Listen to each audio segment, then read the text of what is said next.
Livro Ano Cristão, Padre Croisset, Abril, tomo 4. Dia 30. Martirológio. Santa Catarina de Sena, Virgem da Ordem de São Domingos, em Roma, esclarecida em santidade da vida e em milagres, foi canonizada pelo Papa Pio II. O trânsito dos santos mártires Mariano Lector e Santiago, diácono, em Lambesa, na Numídia. O primeiro, depois de ter padecido muitos trabalhos na perseguição de Décio, o prenderam segunda vez, juntamente com seu companheiro, e confessando ambos a Jesus Cristo, foram primeiramente atormentados com diversos e extraordinários tormentos, durante os quais foram 2 vezes fortalecidos com revelações divinas e em companhia de outros muitos foram degolados. Santo Eutrópio, bispo e mártir, em Estrúger, o qual, consagrado bispo pelo Papa São Clemente, e tendo pregado o Evangelho em França por muito tempo, pela confissão da fé, consumou o martírio, tendo-lhe machucado a cabeça. Os santos mártires Amador, presbítero Pedro, monge e Luís, em Córdova. São Lourenço, presbítero, em Novara, e os meninos que ele educava, os quais foram martirizados. Os santos mártires Afrodísio, presbítero e outros 30 em Alexandria. São Máximo, mártir em Éfeso, o qual foi martirizado na perseguição de Décio. Santa Sofia, virgem e mártir, enfermo, na marcha de Ancona. São Severo, bispo, em Nápoles, na Campânia, o qual, entre outros milagres, ressuscitou a um morto por pouco tempo, para convencer o impostor que falsamente repetia as umas acusações contra uma viúva e seus pupilos. Santo Donato, bispo, em Evoreia, na Albânia, o qual florescia em santidade no tempo do imperador Teodósio. Santo Esconvaldo, bispo, em Londres, na Inglaterra, esclarecido em milagres. Em outras partes, muitos santos mártires, confessores e santas virgens. Demos graças a Deus. Santa Catarina de Sena, Virgem. Santa Catarina, tão célebre pelas grandes graças de que Deus acumulou, quase desde o berço, era filha de um tintureiro de Sena, na Toscana, chamado Tiago Benincasa. Veio ao mundo gêmea de outra menina, no ano de 1347. Sua mãe Lapa, que não pudera resolver-se a alimentar nenhum dos outros filhos que tinha dado, quis amamentar por um sentimento de predileção esta menina, a mais nova. Catarina, a quem sua alegria natural e seu bom humor fizeram dar o sobrenome de Eufrosina, manifestou desde seus primeiros anos tanto pendor para a virtude e para as propensões cristãs, que desde a idade de 5 anos só era conhecida pelo nome de Pequena Santa.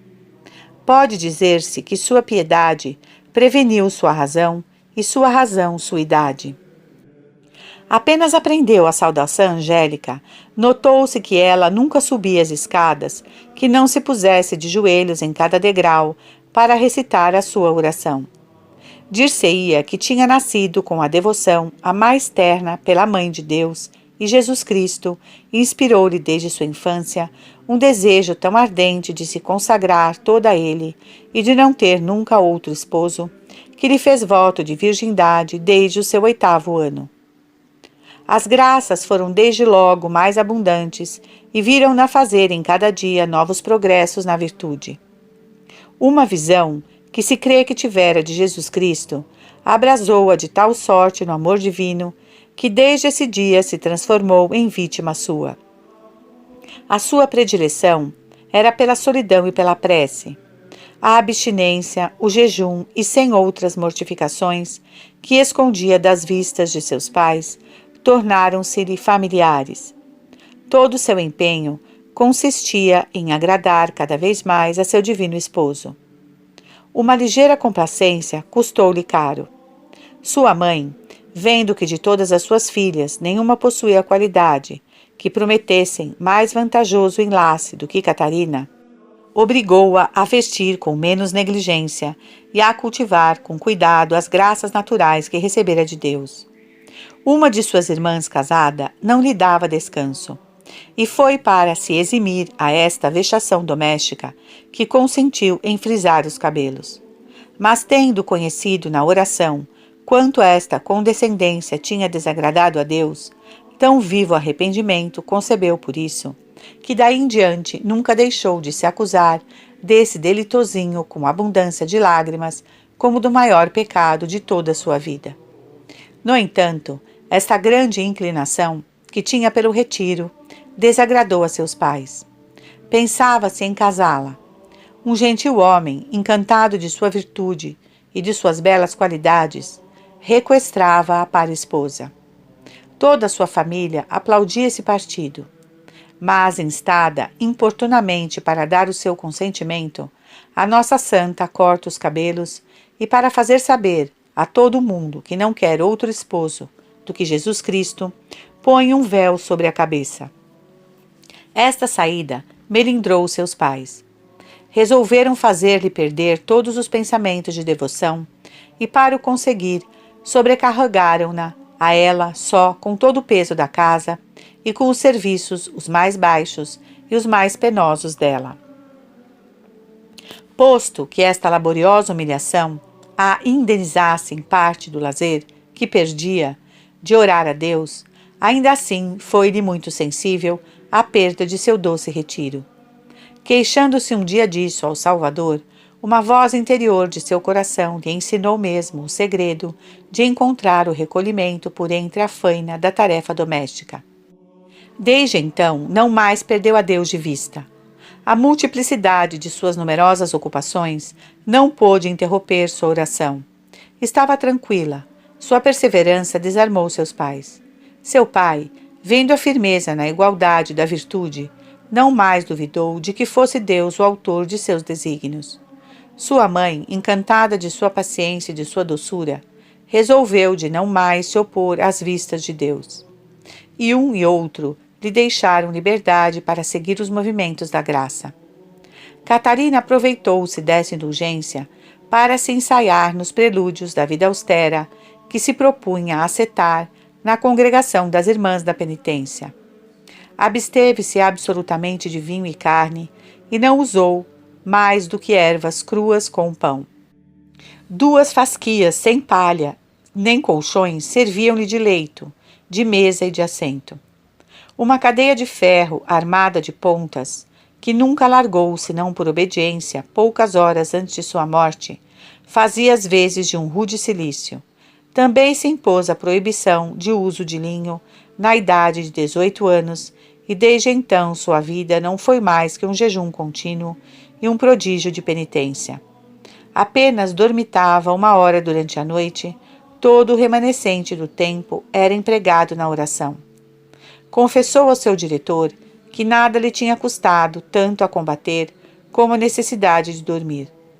Tomava 3 vezes ao dia disciplina com uma inocente crueldade. Custa a compreender como uma donzela de 18 anos, com uma saúde delicada, de uma compleição fraca, tinha podido sustentar tão espantosas austeridades. Toda a tarefa de seu diretor era moderar o ardor extremo que a impelia a macerar seu corpo e amainar o fervor de suas penitências. Caiu doente. Sua mãe, que tão fortemente a provara, mas que a amava mais do que as suas irmãs, ficou consternada. Catarina declarou-lhe que sua saúde dependia de sua entrada na Ordem Terceira de São Domingos, o que obrigou a mãe, se bem que oposta a esta resolução, a solicitar das irmãs o hábito para sua filha. Recebeu-o com efeito e com esta preciosa libré de Jesus Cristo, essa abundância extraordinária de dons sobrenaturais, que dela fizeram uma das maiores santas desses últimos séculos.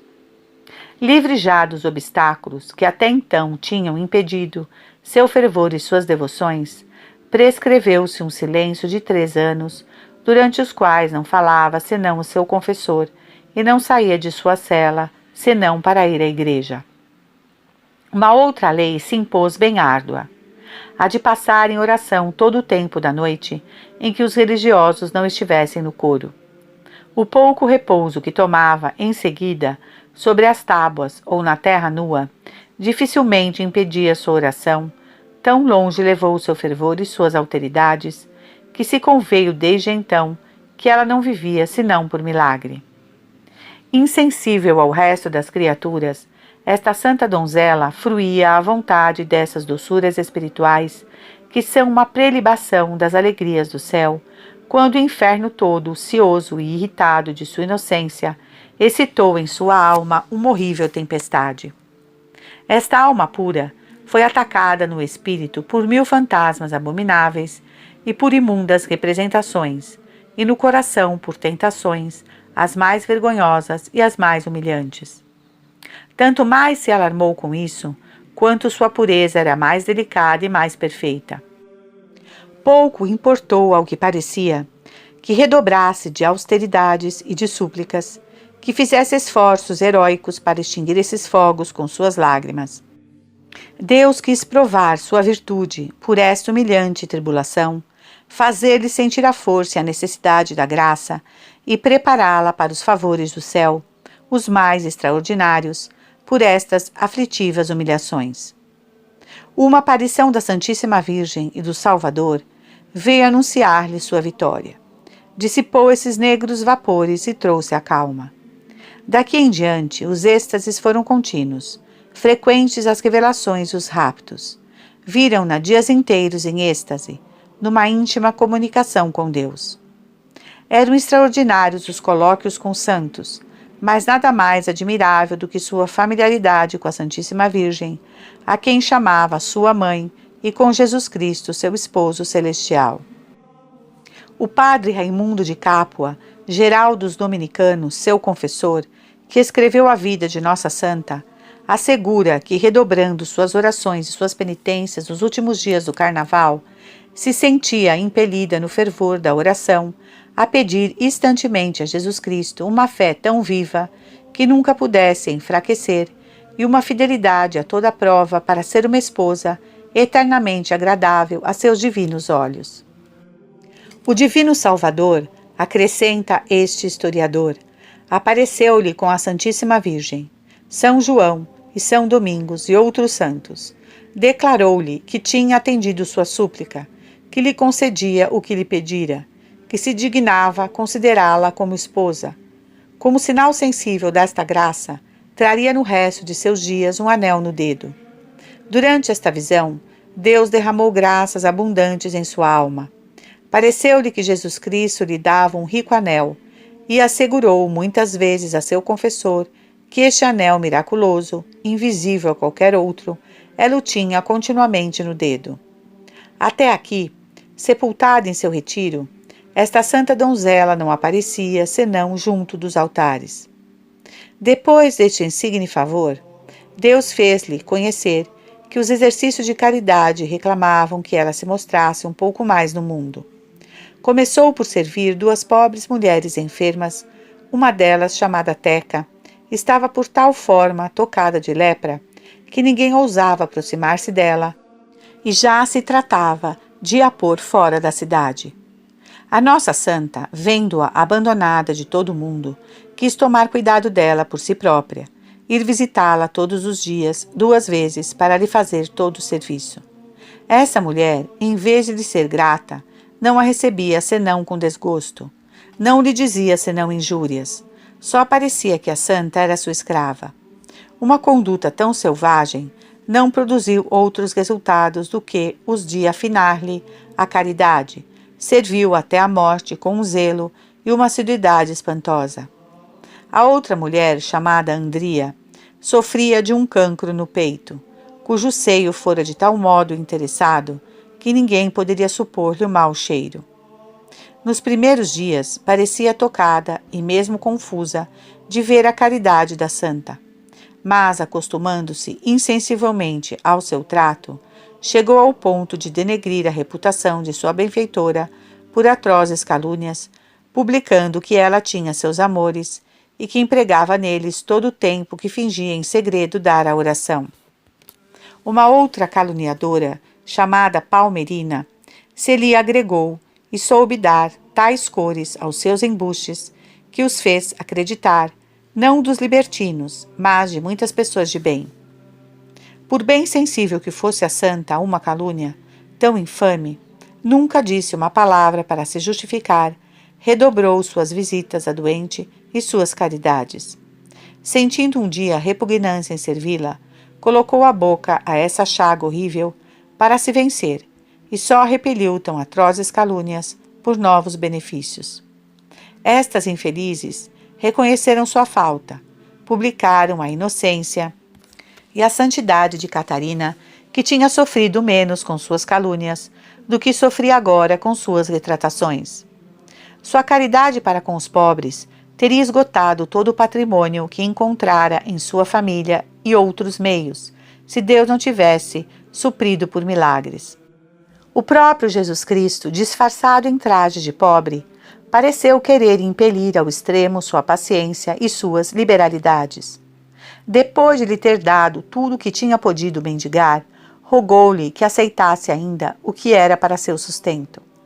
Na noite seguinte, o Salvador apareceu-lhe e fez-lhe conhecer, de uma maneira bem consoladora, que fora a ele próprio que ela tinha dado a esmola no dia antecedente. Sua caridade era imensa, e seu zelo pela salvação das almas, excessivo. Poucos infelizes havia a quem não assistisse e não convertesse.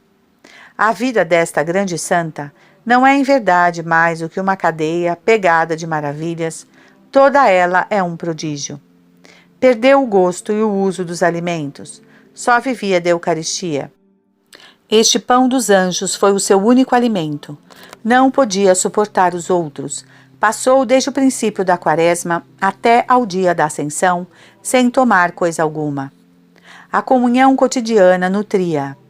Disse um dia a seu confessor que seu divino esposo lhe tinha tirado o seu coração para pôr o dele no lugar do dela e que, por um favor singular, o Senhor lhe tinha imprimido os estigmas de suas chagas, cuja dor sentia continuamente, mas que obtivera de Jesus Cristo que nada aparecesse aos olhos do público. Todas essas graças extraordinárias, Deus acrescentara o dom da inteligência e da sabedoria, que a fez considerar como oráculo do seu século. Diversas obras que possuímos em seu nome, e singularmente muitas cartas que escreveu ao Papa, aos cardeais e aos príncipes, são excelentes provas da sublimidade de seu engenho, de sua delicadeza e discernimento. Tendo-a obrigado o bem público da Igreja a sair do seu retiro, mostrou bem que a santidade não é ociosa e que os santos sabem deixar as doçuras tranquilas da solidão quando a Deus apraz servir-se deles. Tendo-se levantado os florentinos contra a Igreja Romana e tendo sido excomungados pelo Papa Gregório XI, acreditaram que ninguém seria mais próprio para negociar sua reconciliação que Catarina. Deputaram-na para este Papa, que estava então em Avignon. Foi recebida do Santo Padre e dos cardeais com todo o respeito que merecia sua virtude. Não teve dificuldade em abrandar o espírito do Papa, que teve tanta deferência para com ela, que quis que fosse o árbitro da paz que devia conceder-se aos florentinos. Mas ela não tinha mais a peito um outro negócio, ainda mais importante. Era o da volta dos papas para Roma, donde estavam ausentes havia 70 anos. O Papa Gregório, repreendendo um dia um bispo, porque não presidia em sua diocese. A exemplo dos papas, respondeu o prelado, que há 70 anos que estão ausentes. Posto que essa resposta fosse menos respeitosa, não deixou de surtir efeito. O soberano pontífice fez voto imediatamente de restabelecer a Santa Sé em Roma, tendo pedido o parecer de Nossa Santa. Ah, Santo Padre, respondeu, para que consultar sobre o que Vossa Santidade já prometeu a Deus? O Papa, surpreendido deste conhecimento, que Deus só podia ter lhe dado, não hesitou um momento. Partiu de Avignon a 13 de setembro do ano de 1375 e fez sua entrada em Roma a 17 de janeiro do ano seguinte. Não tardou em chamar para ali a santa, aproveitou-se de seus conselhos e muito confiou da eficácia de suas orações. A morte do Papa, que sucedeu 2 anos depois, seguiu-se um funesto cisma. Urbano VI, sucessor de Gregório, não honrou menos a Santa Catarina do que seu predecessor. A santa, convencida de que era este o legítimo pastor da igreja, trabalhou com todas as forças para que todos o reconhecessem como tal. Aclarando-se bem nesta importante conjectura, quanto poder tinha sobre os corações, não só a fama de sua grande virtude, mas a de seu engenho extraordinário, de sua eloquência, de seu espírito varonil, de sua compreensão e assombrosa capacidade.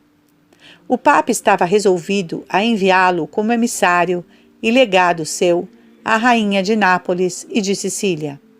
Catarina, por sua fé, caridade, zelo e valor, prestava-se a desempenhar essa comissão para a maior glória de Deus, quando se sentiu acometida de grave enfermidade. Por 4 meses padeceu dores tão vivas e tão extraordinárias que ninguém duvidou de que semelhante enfermidade não fosse tão sobrenatural quanto sua vida era miraculosa. Mostrou no meio de seus padecimentos uma virtude tão heróica que se pode dizer que nunca pareceu tão grande como por este lado, sendo certo que as aflições e trabalhos em que Deus a exercitou, quase sem interrupção, por todo o tempo de sua vida, a fizeram muito mais admirável que as brilhantes e ruidosas ações que tanto se admiraram nela. Foi sua preciosa morte, em tudo conforme, com sua santa vida. Suspiros, êxtases, arrombamentos, incêndios do divino amor foram toda a sua agonia. Gasta pelo rigor de suas incompreensíveis penitências, consumida de trabalhos, cumulada de graças e merecimentos, expirou em Roma no dia 29 de abril do ano de 1380, aos 33 de idade, deixando não só as suas irmãs, de quem fora superiora, mas a todos os fiéis admiráveis exemplos de todas as virtudes, mas, muito principalmente, de quanto pode a divina graça. Esteve por alguns dias exposto o sagrado corpo à veneração pública e depois foi enterrado solenemente na igreja de Minerva, onde não tardou que o Senhor confirmasse com novos milagres a opinião de santidade que em vida alcançara. No ano de 1461, foi canonizada pelo Papa Pio II, com toda a solenidade e pompa que expressava a singular veneração e confiança que sempre tem colocado os povos e nações nesta insígne santa. Venera-se em Cena seu crânio e no convento dos domínios de São Sisto de Roma uma das mãos inteiras, como também um pé inteiro em Veneza no convento das monjas dominicanas.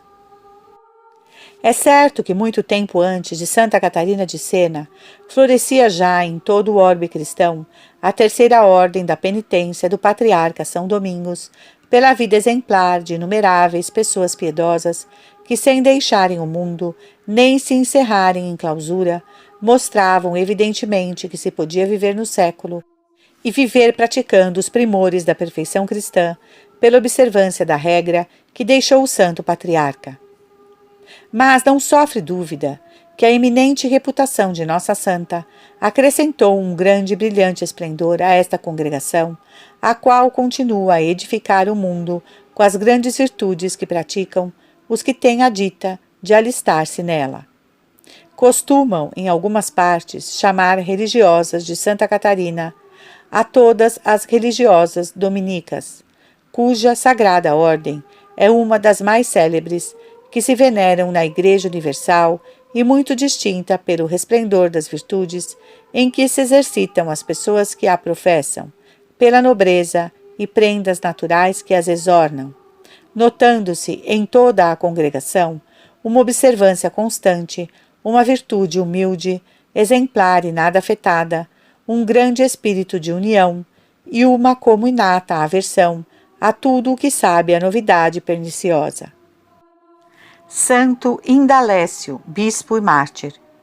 Todos os escritores da nação estão de acordo que Santo Indalécio foi um daqueles celebérrimos bispos enviados à Espanha pelos príncipes do Colégio Apostólico para que a ilustrassem com a luz do Evangelho, cujas atas, por serem as mesmas de São Torquato, Cecílio, Ctesifonte, Urcício, Eufrásio e Segundo, até a sua chegada a Guadix, se referem no dia 15 de agosto, onde poderá ver o leitor o caráter de todos, sua vinda à Espanha e entrada nela.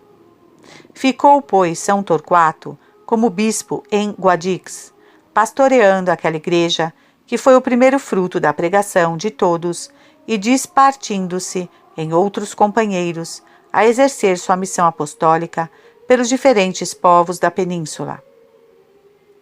Ursi, cidade antiga da Bética, ou Andaluzia, sobre cuja situação é vária a opinião dos autores, se bem que a mais comum, apoiada na tradição, que é documento decisivo para tais dúvidas, está a favor de Pechina, pequena povoação meia légua distante de Alméria, lugar que ocupavam os mouros ao entrarem em Espanha pela proximidade em que está do mar o sítio chamado antigamente Porto Maro, que é hoje o de Alméria, nome posto pelos árabes. Confirmando mais esta opinião, o ter sido a igreja desta pequena povoação aquela em que os fiéis deram sepultura ao venerável corpo do santo prelado, da qual foi transladado para o mosteiro de São João da Penha, no reino de Aragão, como veremos depois. Apresentou-se Indalécio em Ursi, animado daquele mesmo espírito com que saíram os apóstolos para a conquista do mundo. Viu naquela cidade, numerosa por então, uma multidão de infiéis que, degenerando naquela obrigação que liga as criaturas com o Criador, viviam envoltos em crassa ignorância, tributando suas adorações aos demônios nos vãos simulacros dos ídolos, debaixo do véu de fementidas divindades.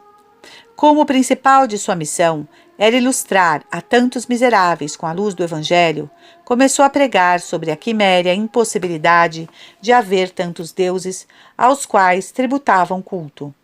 Fez-lhes ver a necessidade de crer, levados pelos princípios da razão, que não havia mais do que um só Deus verdadeiro, que era o Criador do céu e da terra, e explicando-lhes com a maior clareza tanto as verdades essenciais como a fé, confirmou-os com repetidos milagres, cujo dom concedeu o Senhor aos varões apostólicos que se interessaram na conquista do mundo idólatra.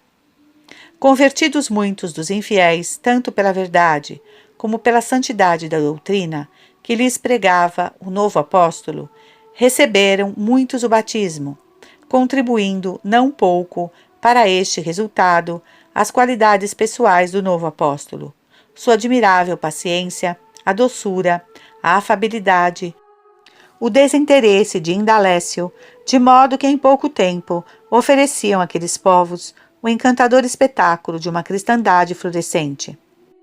A felicidade em seus trabalhos inflamou mais e mais o zelo do novo apóstolo para que se interessasse sobremodo em dilatar o reino de Jesus Cristo.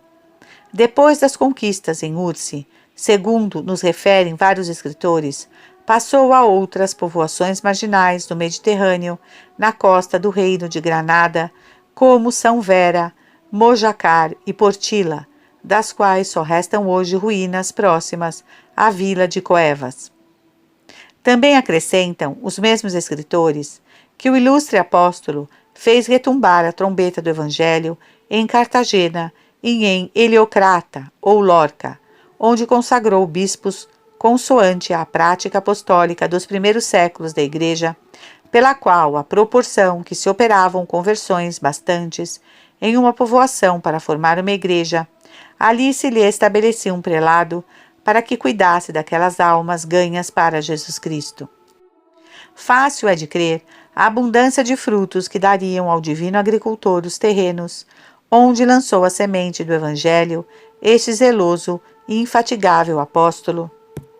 Quando atento a tudo, sempre ativo, nenhum meio omitiu de quantos puderam contribuir para desenganar os fiéis dos crassos erros que aplaudia a idolatria e de subministrar aos convertidos todos aqueles auxílios que julgou necessários para que conservassem o sagrado depósito da fé que lhes havia pregado, sem deixar de lhes ensinar o modo de celebrar os ofícios e sacrifícios divinos, para que soubessem tributar a Deus o culto, a que estão obrigadas todas as criaturas.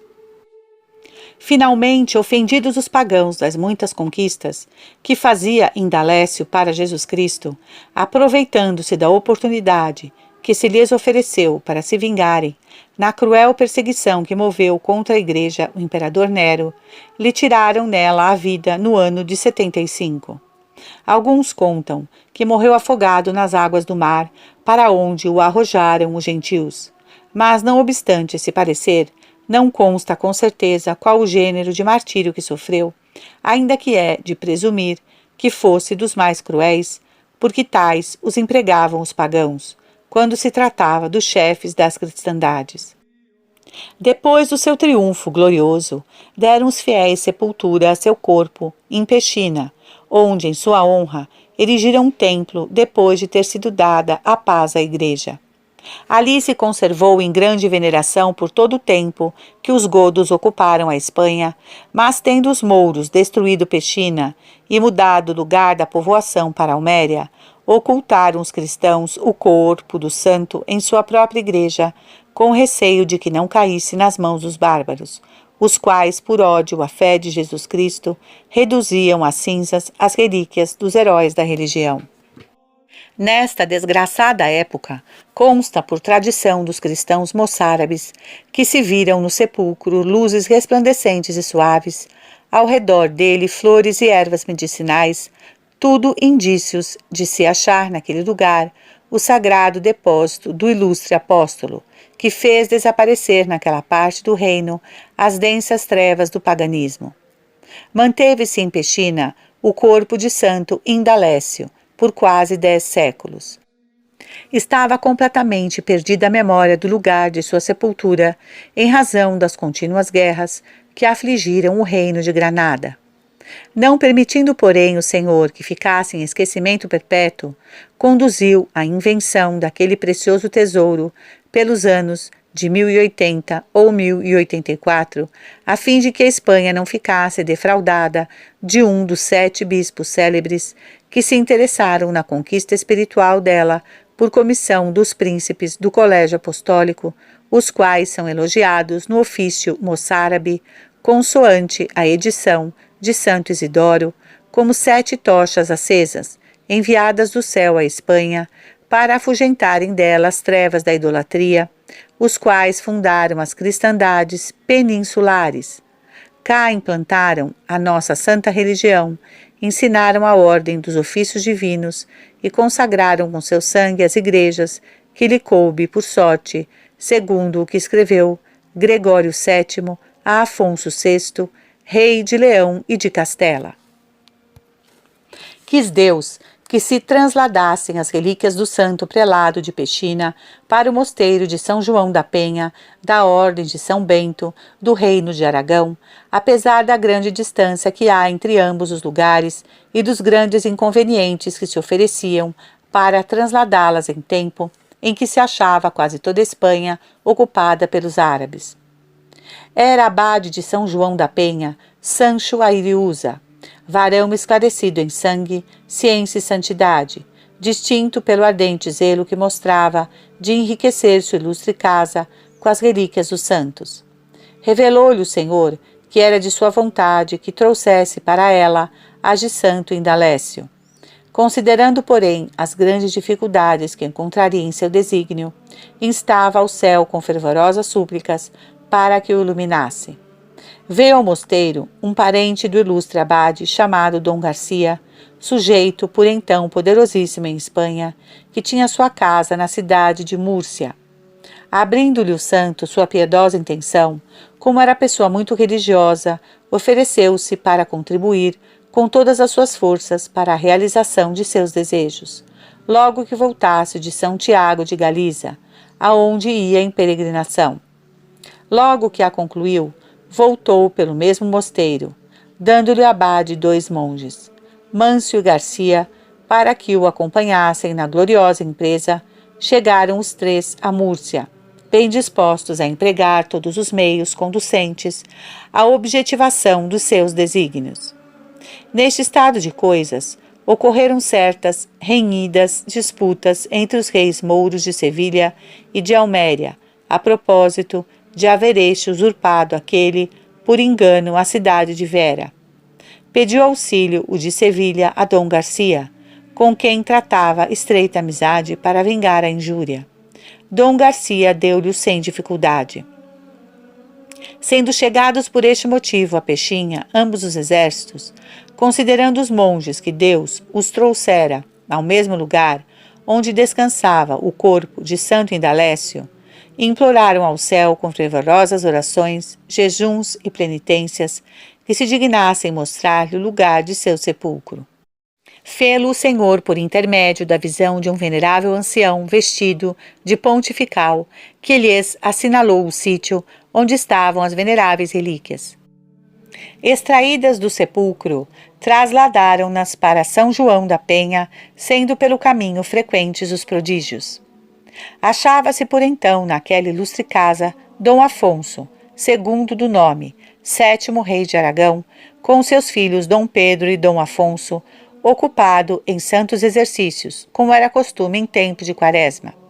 Soube da chegada das venerandas relíquias ao território do mosteiro, para dar mostras de sua piedade, saiu a recebê-las no dia de Quinta-feira Santa de 1084, com todos os nobres e grandes da sua corte, que se incorporaram no acompanhamento ao abade e aos monges até o lugar onde estava o corpo do santo, em magnífico altar, para dali ser conduzido em solene procissão ao mosteiro.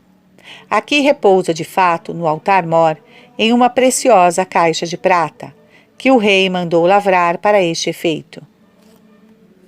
Tudo isso é constante do instrumento original desta trasladação, que se conservava no arquivo da mesma casa, escrito no ano mencionado pelo monge hebretino, testemunha ocular daquele ato.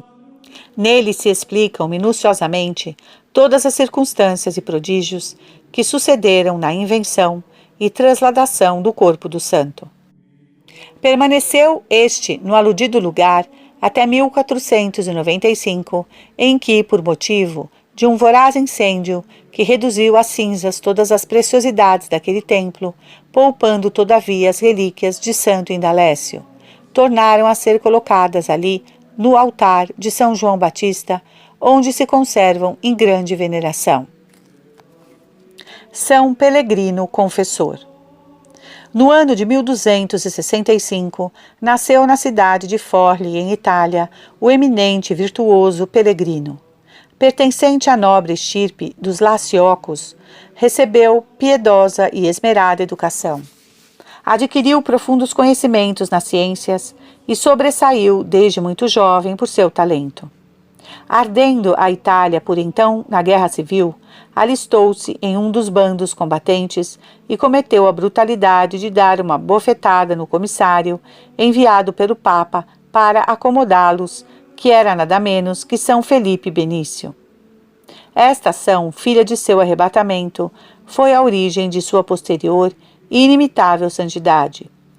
Conhecendo quão mal tinha procedido, desejoso de castigar em si sua leviandade, lançou-se aos pés do comissário do Papa e com lágrimas de arrependimento lhe pediu perdão. São Felipe recebeu-o nos braços e animou-o com palavras carinhosas.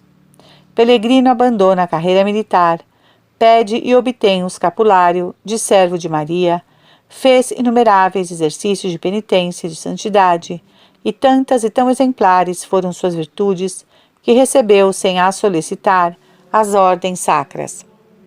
A humildade, a pobreza, a paciência, a caridade, todas as virtudes cristãs, em uma palavra, brilhavam com suma perfeição em Pelegrino. Era modelo acabado de santidade, e assim é que Deus se dignou operar por seu intermédio muitos milagres. Sem tão grandes crimes, pois sua vida era irrepreensível, castigou-se com rudes e ásperas privações, com que mais se inflamava em santo fervor. Por último, cumulado de bênçãos e merecimentos, profundo na virtude, maduro para o céu e respirando santa alegria, descansou no Senhor de idade avançada, 80 anos, voando à pátria celestial do dia 30 de abril do ano de 1345. São Donato, bispo e confessor. São Donato, um dos mais veneráveis bispos que tem florescido na Igreja Católica, recebeu desde sua infância uma educação modelada pelos preceitos do Evangelho. Exornado de virtudes e talento, cresceu em ciência e piedade. Graças às suas distintas qualidades, teve a fortuna de instruir e converter o imperador Teodósio e sua filha, aos quais administrou o sacramento do batismo. As famílias mais principais de Constantinopla foram também convertidas pelo nosso santo. Sua ciência profunda, sua piedade assombrosa, seu zelo ardente pela glória de Jesus Cristo, fazia dele um dos mais incansáveis obreiros da vinha do Senhor. Foi elevado por unânime aclamação à dignidade dos sucessores dos apóstolos e por isso consagrado bispo de Euriampo, cidade de Épiro. Sua vida de bispo, do mesmo modo que a de sacerdote, foi um sublime e bem acabado exemplo de todas as virtudes evangélicas. Os pobres eram os prediletos de São Donato. Com eles, repartia carinhosamente sua mesa e seu pecúlio, consolava os aflitos, derramava por toda parte a paz e a alegria. Todas as obrigações de um bispo eram rigorosamente cumpridas pelo nosso santo, cujo zelo se multiplicava de um modo assombroso. Era saudado por toda parte como um ídolo de amor e veneração, diante do qual todos se inclinavam reverentes. Algumas vezes testemunhou o Senhor, por fatos extraordinários, a santidade de seu servo. Por último, cheio de santidade e de merecimento, descansou no Senhor aos 30 de abril do ano 387. Missa. A missa é em honra da santa e a oração a seguinte. Concedei-nos, ó Deus Todo-Poderoso, que já que celebramos o nascimento ao céu de vossa bem-aventurada Virgem Santa, nos alegremos santamente com sua anual solenidade e nos aproveitemos do exemplo de sua eminente virtude, por nosso Senhor Jesus Cristo. Epístola. A epístola é dos capítulos 10 e 11 da segunda do apóstolo São Paulo aos Coríntios e a mesma que no dia 17. Reflexão. Há, porventura, título mais terno, mais glorioso, mais respeitável entre todos aqueles com que a bondade de Deus honra as almas, do que o título de esposa de Jesus Cristo? Pois tal é o título e o privilégio das virgens. Elas seguem o Cordeiro Imaculado para qualquer parte para onde vá. Elas levam escrito na fronte seu nome e o nome de seu pai, para que se entenda que são suas e lhe pertencem por todo um título muito especial. Elas cantam no céu, diante do mesmo trono, um cântico novo que ninguém pode cantar, senão as almas privilegiadas que nunca mancharam sua pureza. Mas não só no céu logra a virgindade, auréolas e privilégios, ainda na terra aquelas graças de particular distinção, aqueles singularíssimos favores, aqueles dons extraordinários que podem ser dispensados na presente vida, estão particularmente destinados para as virgens.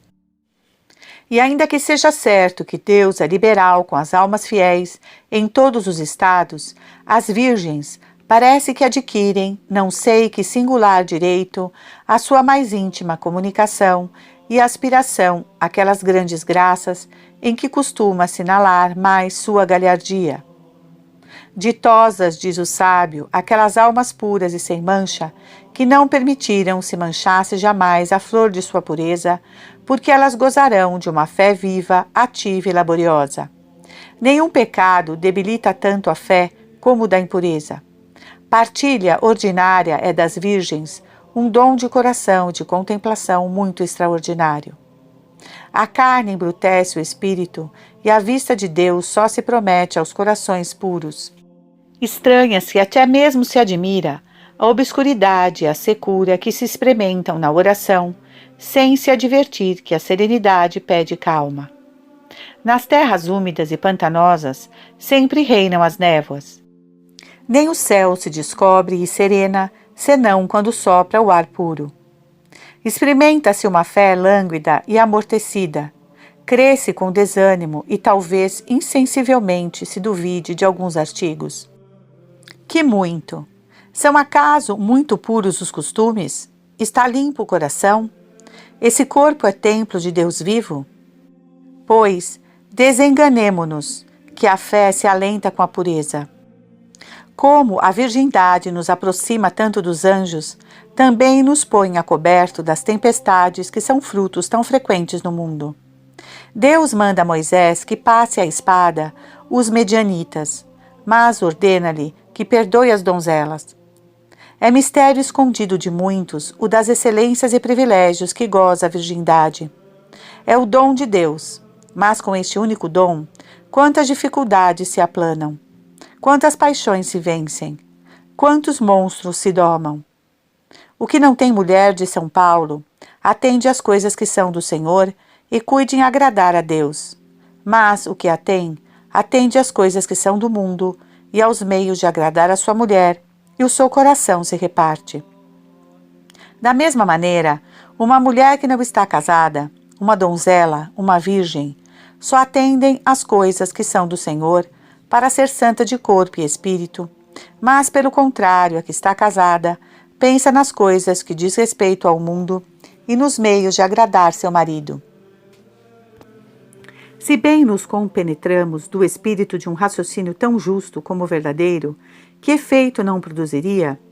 Que ações de graças não estariam dando continuamente aquelas almas privilegiadas, a quem tem, com tão excelente dom, aquelas pessoas religiosas, a quem parece que o mesmo Senhor tem separado dos demais para si só? Que autoconceito formariam da sublimidade de seu estado? Com que cuidado e com que vigilância conservariam esta preciosíssima flor? Que condição poderiam ter por mais ditosa, por mais respeitável, até para com o mundo do que a sua? Evangelho. O Evangelho é do capítulo 25 de São Mateus, e o mesmo que no dia 17. Meditação sobre a suprema desdita do homem. Primeiro ponto. Considera que a suprema desdita do homem é ser reprovado, ser arrojado da presença de Deus com aquele nécio vós, não vos conheço. Sua maior felicidade é a posse de Deus. Quem ousará negar esta verdade? E se não pode negar-se, segue-se, consequentemente, que a sua maior desgraça é perdê-lo para sempre. O homem foi exclusivamente criado para Deus.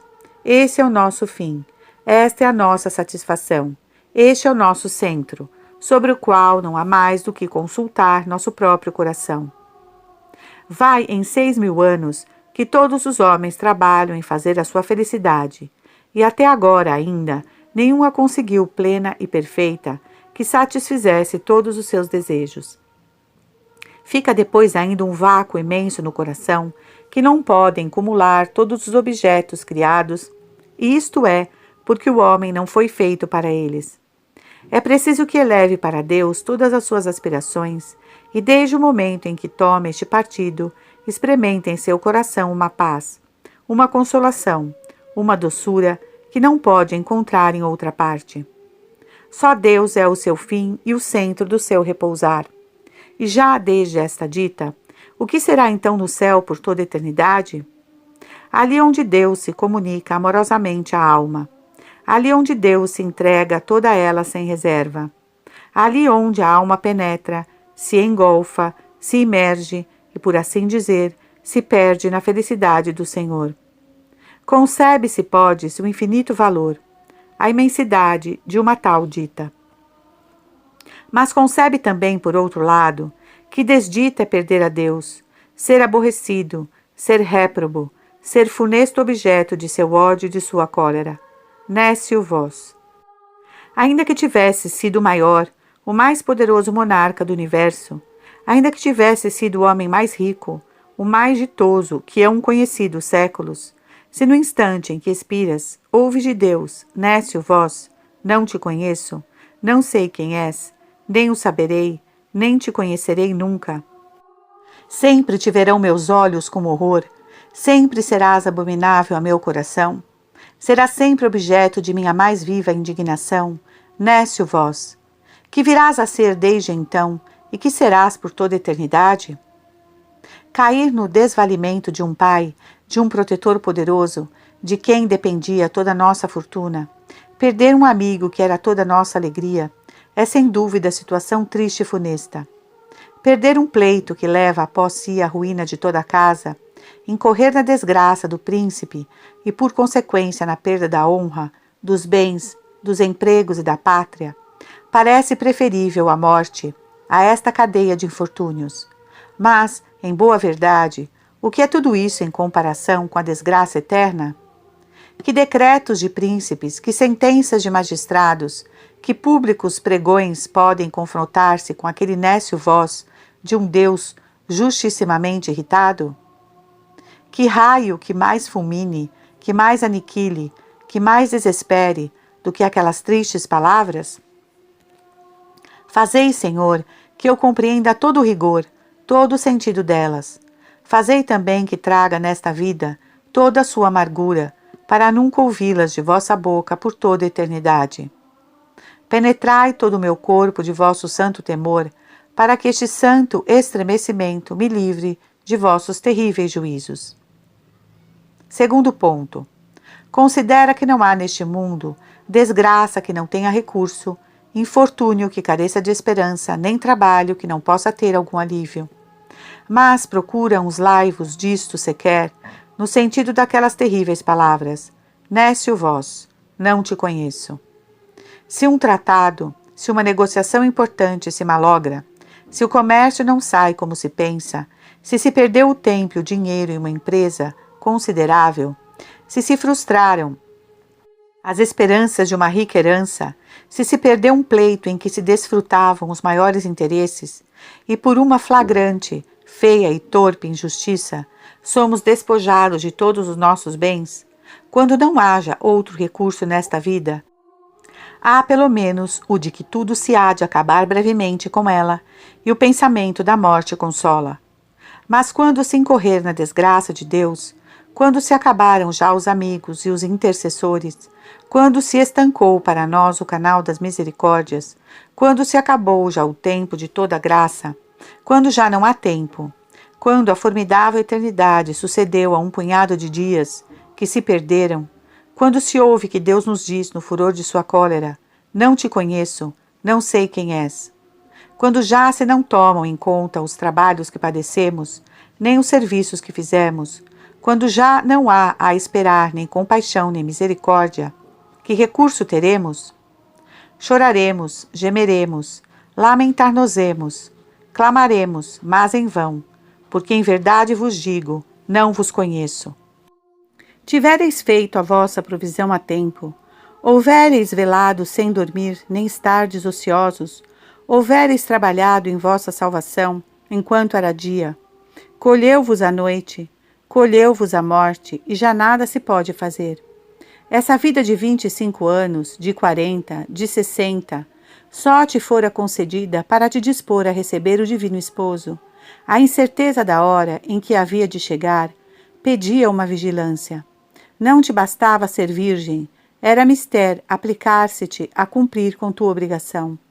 Tampouco bastavam tuas lâmpadas acesas, era mister ter provisão de azeite.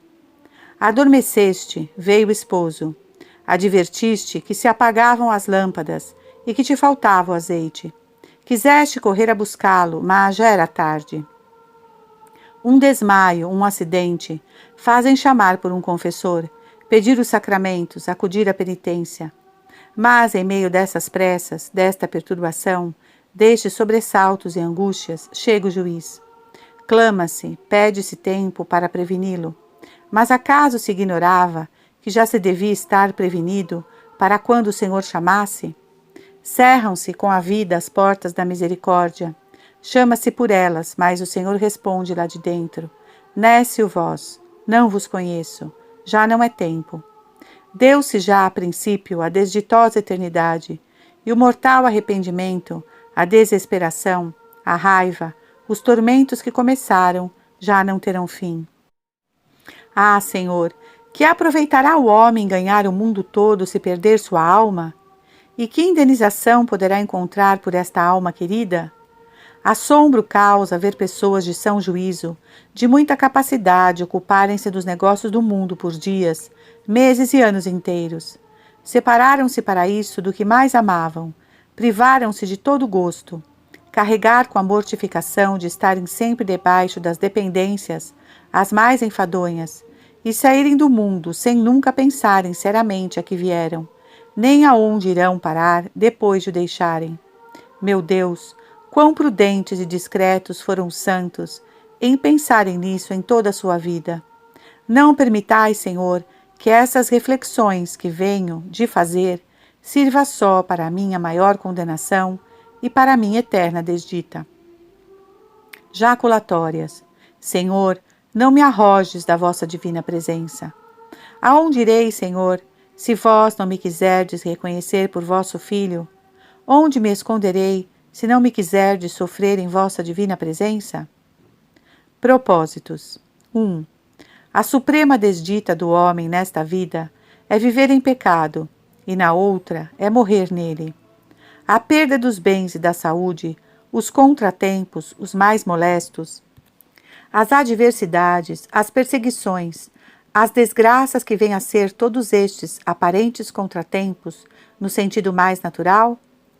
Quando muito, conceder-lhes que venham impedir que alguém viva com menos conveniência, abaixar de uns graus aqueles que estavam ao mesmo nível conosco, ter um protetor, alguns amigos de menos, ocupar o último lugar no conceito dos homens, e nisto pode haver bens, como o de estarmos despojados daquilo que fomentaria a nossa ambição, nutriria a concupiscência, irritando as paixões. Mas é uma privação, esta só de poucos dias, porque a morte fatalmente nos despojaria de tudo isto. Estar, porém, em pecado é ser objeto de horror para todo o céu, é viver na desgraça de Deus e merecer todos os tormentos eternos. Morrer em pecado é ser objeto de horror e de infâmia, é ser um insigne fascinoroso, funesta vítima das chamas abraçadoras por toda a eternidade. Nem tenhas horror a outra coisa do que ao pecado, nem tenhas horror a não ser de morrer em pecado. Todas as demais coisas que se chamam aflições, desgraças, adversidades, misérias, todas têm recurso. Mas não há consolação, não há alívio, não há remédio contra a morte em pecado. Procura que este horror e este temor não só te sejam familiares, mas como uma segunda natureza. Inspira-os a teus filhos, a teus criados, repetindo-lhes continuamente aquelas palavras do Salvador. Fugi do pecado como da serpente venenosa, porque se a ela vos chegais, vos enlaçará e vos morderá. São os seus dentes como dentes de leão, que despedaçam as almas. Todo pecado é como uma espada cortante de 2 gumes. A ferida que abre não tem cura. Tem cuidado de que se não passem muitos dias sem repetir esta lição aos que estão a teu cargo, e também sem repetires a ti mesmo. 2. De hoje em diante, acautela-te bem de te entregares a excessos de tristeza e desolação quando te suceda algum trabalho. Tirou-te Deus aquilo que voluntariamente te havia dado, ou não te concedeu o que te devia e quiçá seria pernicioso para ti? Pois para que tantas desconsolações e tantas queixas? Que agravo recebestes em te negarem o que não era teu? Que direito têm os homens às honras, aos empregos, aos bens temporais? Que pretendem? Não te aflijas, pois senão pelo pecado. E quando te sobrevém algum contratempo, consola-te com aquilo que não for pecado. Por molesto, por trabalhoso que seja, o que te suceder, preocupa-te a ti mesmo com o profeta. Alma minha, por que estás triste? Por que te afliges e me perturbas? A perda deste pleito não é perda da graça. Este infortúnio não é pecado. Por essa desgraça não tens perdido a amizade de Deus. Por que hei de afligir-me ou desconsolar-me por um acidente, que por fim de contas não é nenhum mal? Não poucas vezes pode mais a tristeza do que as máximas da religião. Mas, por poucas reflexões cristãs que se façam, dissipa-se a tristeza. Não há mal verdadeiro senão o pecado. O cúmulo de todos os males, o maior e mais terrível, é morrer em pecado. Seja esta matéria a mais comum de nossa meditação.